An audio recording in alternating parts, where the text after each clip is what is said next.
여기 이태리에 잘 나가는 미녀의 크리에이터가 친한 친구들에게 목에 핏대까지 세워가며 열변을 토하고 있는데요.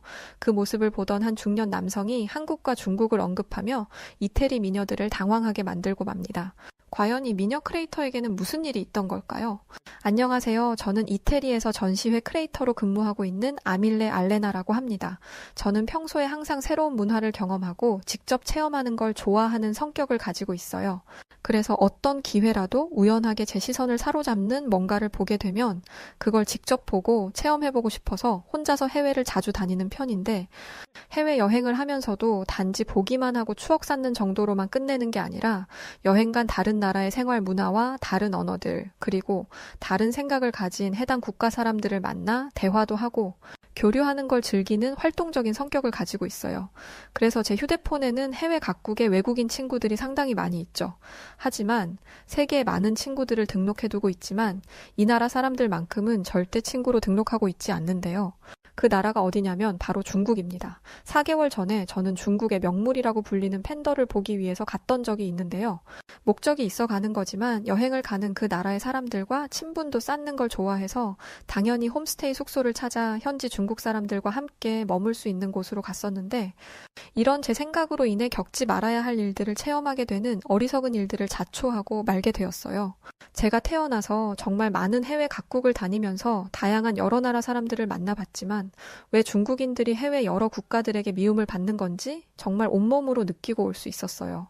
여행을 마치고 이태리로 돌아와서도 정말 생지옥 같았던 중국에서의 믿지 못할 경험을 친구들에게 열변을 토하며 절대 중국은 가지 말라고 이야기했더니, 제 친구가 그 말을 듣고 있더니 이런 건 우리끼리 알고 있을 게 아니라 많은 사람들이 보고 깨우칠 수 있게 사연으로 써보자면서 연필을 가져다 주더라고요. 제가 중국에 갔을 때 가장 처음으로 겪었던 황당했던 일은 숙소에 갔다가 중국인 2명과 한국인 1명, 그리고 저까지 이렇게 4명이 한 방을 썼었거든요. 10평이 차이 안 되는 작은 방이었는데 방 안에는 2층 침대가 2개 있었어요. 하지만 저는 높은 곳에서 자면 붕 뜬 느낌이 들어서 저는 낮은 곳에서 잠을 자는 걸 좋아하거든요. 제가 홈스테이를 하기 위해 갔을 때 이미 2층 침대의 아래쪽은 중국인들이 차지하고 있었어요. 그래서 저는 평소의 성격대로 웃으면서 반갑다고 인사를 하고 2층에서 잠을 못 자는 특성이 있는데 혹시 양보해 줄 수 있을까라고 조심스럽게 요청했는데, 중국인들은 단 몇 초의 고민도 없이 싫다고 거절하더라고요. 아니, 너무 고민도 없이 거절해버리니까 괜히 뻘쭘해지더라고요. 어쩔 수 없이 저는 2층을 사용할 수밖에 없었어요. 참고로 대화는 번역 앱을 써서 대화할 수 있었습니다. 그날 늦은 오후에 저희 방에 또 한 외국인이 홈스테이를 하기 위해서 들어왔는데 그 친구도 아시아인이었어요. 한국인이라더라고요. 이후로 저는 믿지 못할 장면들을 보게 됐었는데요.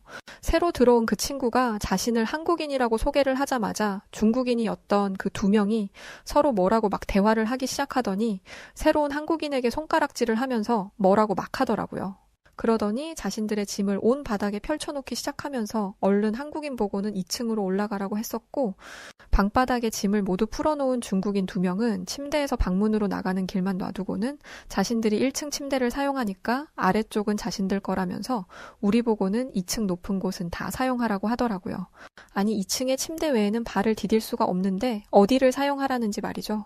그러더니 방바닥에 있던 저희 캐리어를 저희가 있는 2층 침대 위로 던지는 게 아니겠어요? 방바닥은 자기들만의 공간이라면서요. 정말 그 모습에 너무 황당하고 어이가 없어서 기가 막힐 노릇이었어요.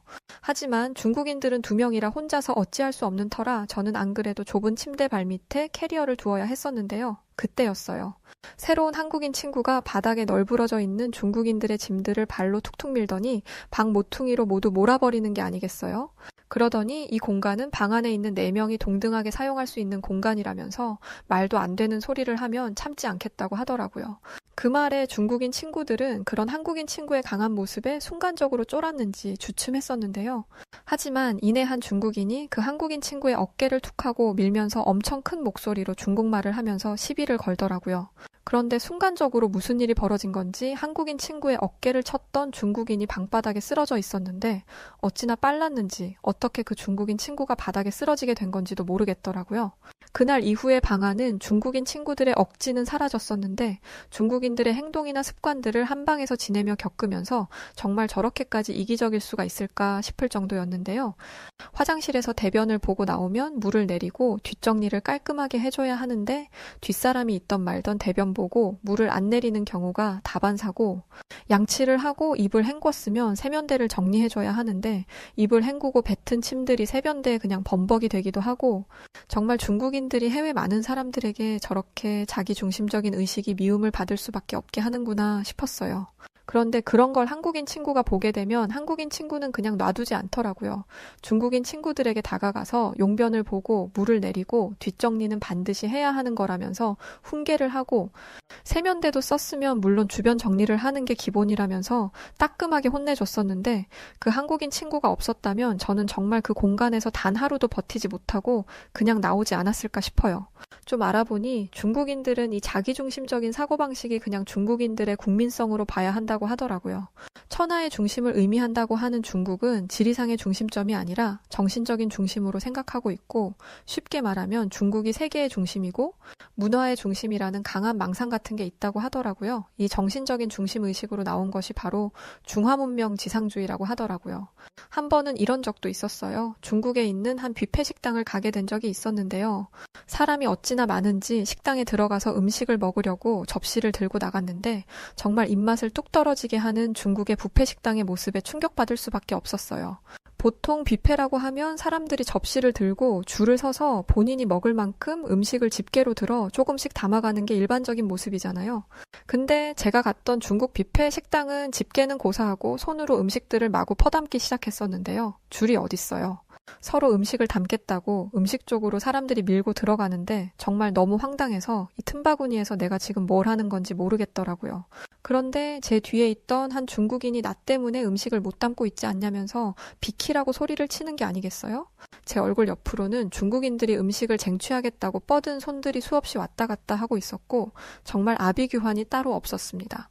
안 되겠다 싶어 과일이라도 먹자는 생각에 과일 코너로 갔는데 그것도 이미 중국인들이 이미 우르르 와서 음식을 집어간 터였는데, 수박이 있어야 하는 과일 칸에는 중국인들이 손으로 음식들을 막 집어가는 터에 다 으깨진 채로 수박 곡물과 씨들이 과일 칸에 나뒹굴고 있더라고요.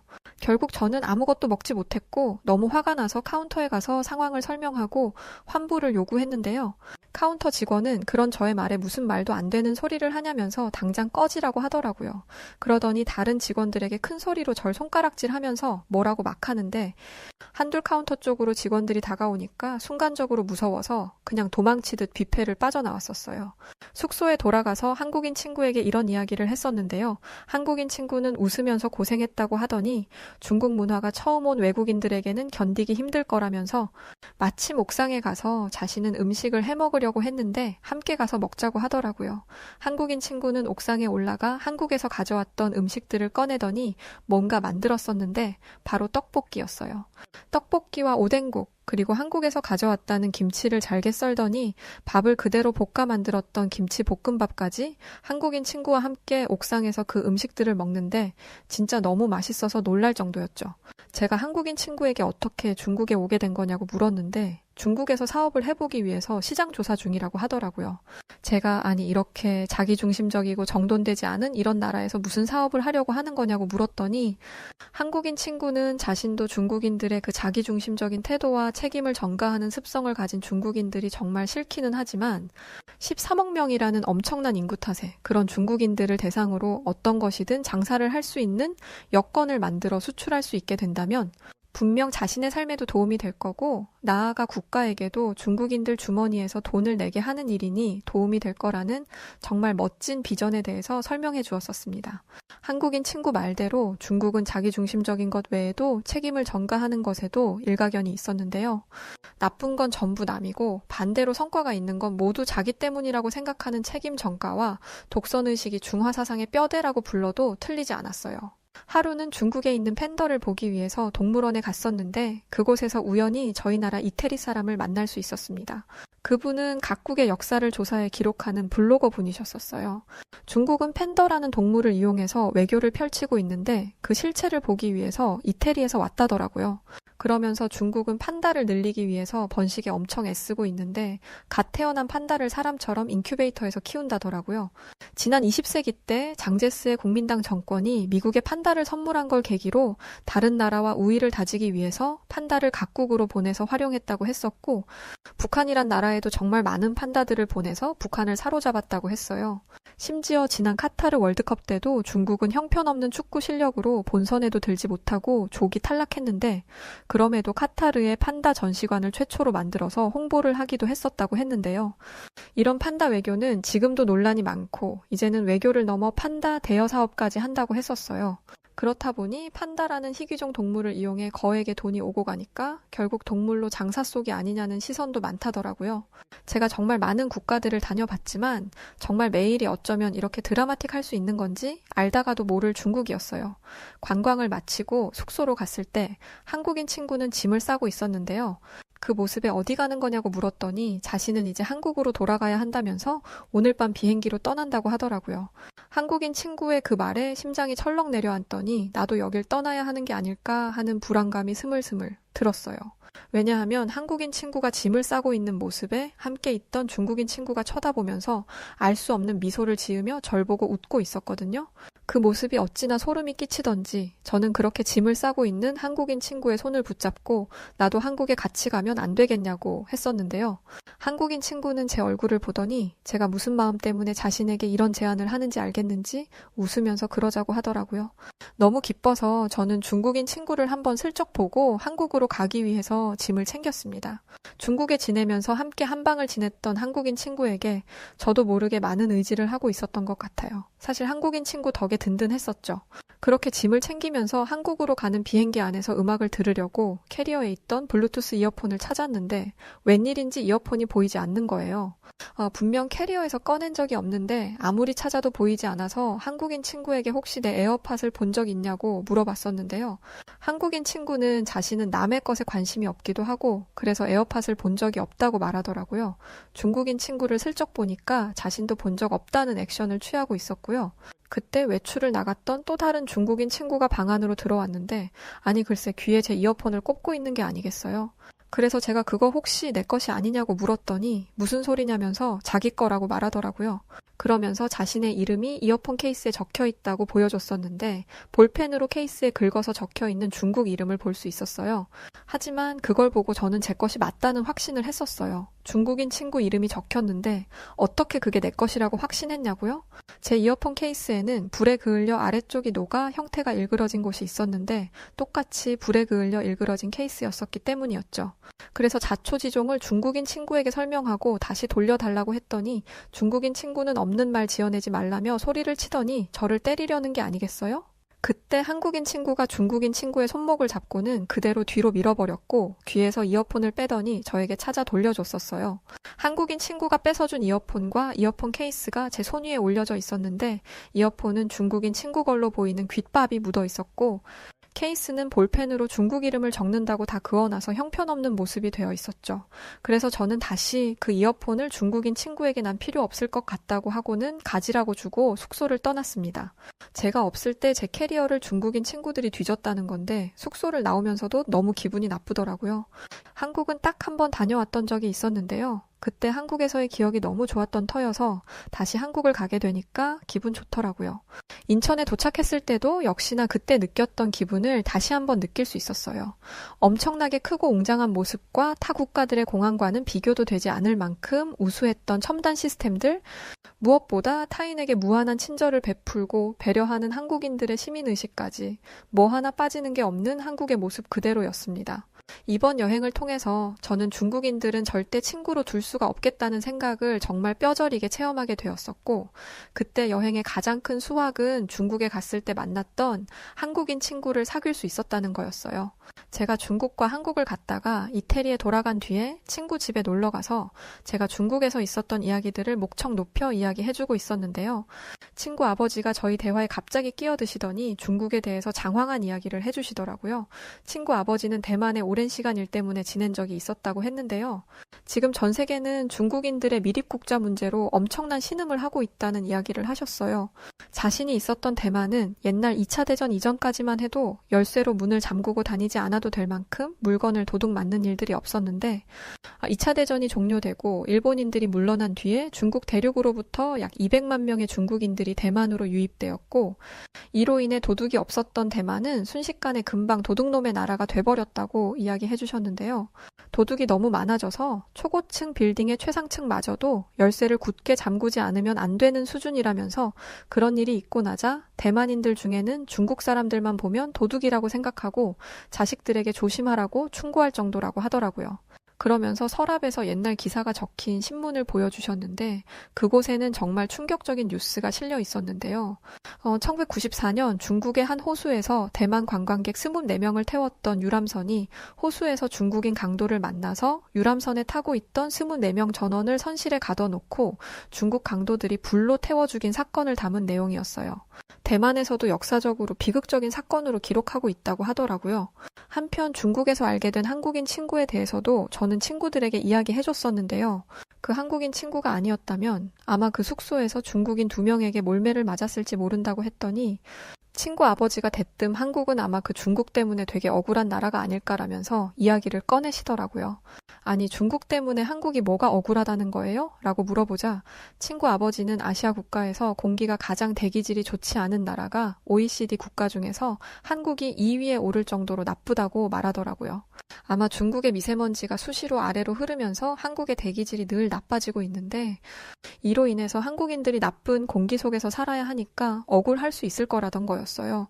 한국을 막상 가보면 한국이라는 나라 자체와 국민들의 사고방식이 성숙한 선진 의식들을 모두 가지고 있는 국가여서 그 나라 자체로만 보면 정말 훌륭한 국가인데 한국은 중국부터 지금 휴전 중인 북한과의 관계 그리고 일본에게 식민 지배를 당했던 비극적 역사 등등 타 나라들로부터의 부정한 일들을 많이 겪으니 한국은 억울한 나라이지 않겠냐면서 그러면서도 지금 국제사회에서 한국 콘텐츠와 문화가 엄청난 이슈를 끌어내는 걸 보면 정말 작지만 강한 나라가 아닌가라는 생각이 들어 우리 이태리도 한국의 저런 모습들은 본받았으면 좋겠다고 이야기하더라고요. 중국인들은 친구로 둬서는 안 되겠다는 생각을 저만 가진 게 아니구나 라는 생각을 갖게 되는 일도 있었는데요. 원래 해외 각국을 여행 다니는 걸 좋아하다 보니까 관련한 내용들을 많이 찾아보는 편인데 며칠 전에 이런 뉴스를 보게 되었기 때문인데요. 중국이 제로 코로나에서 벗어나 중국을 여행 오라며 각종 광고와 홍보를 만들어 배포하면서 국경을 열었는데 관광객 수는 코로나 팬데믹 이전의 30% 수준도 안 되고 있다는 뉴스였는데요. 세계 각국의 전문가들은 지정학적 갈등 속에서 세계 국제사회에서 중국의 이미지가 나빠지고 국가 대 국가의 비즈니스 신뢰도도 떨어져 있는 상태이기 때문이라는 이유와 또 더 황당한 중국의 정책 때문인데 간첩 행위의 범위를 모호하게 정의했던 중국의 방첩법이 시행되면서 중국을 찾았던 여행객들이 중국의 자의적 법 집행으로 출국 금지를 당하거나 부당한 구금을 당하는 경우가 발생하고 있기 때문이라고 했었어요. 중국을 여행 오라고 문을 열었지만 국제사회는 그런 중국을 향해 안 간다며 다들 소리 높이고 있는 상태라고 하더라고요. 저는 다음 달에 제 큐레이터 친구 2명과 함께 한국으로 여행을 떠나기로 계획되어 있는데요. 그때 중국에서 만났던 친구가 커피 전문점을 오픈했는데 구경 오는 겸해서 여행을 오라고 했었거든요. 당연히 한국에서의 좋은 기억이 많아서 알겠다고 하고 여행을 계획하고 있었는데 한국을 한 번도 가보지 않았던 제 친구들이 자신들도 함께 가자고 하길래 한국이라면 제 친구들에게도 좋은 경험을 할 수 있게 해줄 수 있지 않을까 해서 알겠다고 하고 저희 3명은 다음 달 한국으로 여행을 떠납니다. 한국에 여행하고 돌아와 사연을 적어 보낼게요. 제 친구들이 한국의 엄청난 선진 문화를 접하고 놀랄 걸 생각하니 제 스스로도 너무 궁금하고 재밌을 것 같아서 말이죠. 자, 오늘은 이태리의 미녀 큐레이터 아밀레 알레나 씨의 중국을 갔다 경험한 솔직담백한 이야기를 담은 사연이었습니다. 사연에서 있던 내용처럼 이후 한국을 여행하며 친구들의 반응을 살핀 사연도 이미 받았습니다. 그 사연은 현재 시청자분들이 보기 쉽고 이해하시기 쉽게 저희 작가팀이 재각색하고 있으니 완성되는 대로 소개해드리겠습니다. 자, 그럼 오늘 사연 어떻게 들으셨나요? 오늘의 사연이 마음에 드셨다면 구독과 좋아요 눌러주시고요. 구독과 좋아요는 해외 다양한 감동적인 사연들을 소개해드릴 수 있는 힘이 됩니다. 그럼 지금까지 여우튜브 송은지였고요. 끝까지 시청해주신 모든 분들 감사합니다.